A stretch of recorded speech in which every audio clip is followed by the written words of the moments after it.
লাঠি আছে না, ওই লাঠি দুইটা গোস্ত গোস্ত কইরা কান্দাছে।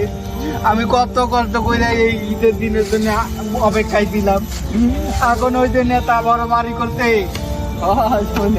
ওই নেতার কাছে গেছিলাম, তাইটা একটু গোস্ত লাগে গোস্ত তো দিলই না। আবার আমি বলে দুইবার করে গেছি, আবার অপমান করে বাইর করে দিছে। আপনি ওই বাড়ি গেছিলেন গোস্ত নিয়ে আসো করে দিইনি আপনার? না দেয় নাই। হায় আল্লাহ, কতক্ষণ 2 ঘন্টা বসে থাকার পরে আমার এই গুদায় দিল। কি করে ওরা তো না খায় মরবো, চক্কার সামনে দেখতে যাবো, ও টাটা বেড়ে মরবো।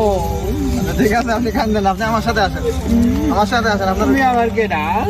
আপনি আমার সাথে আসেন, আপনার গোস্ত লাগবে না, সমস্যা নেই, আপনি কান্দেন না। তুমি করতে দিবে নাকি? আপনি আসেন আমার সাথে, সামনে আসেন।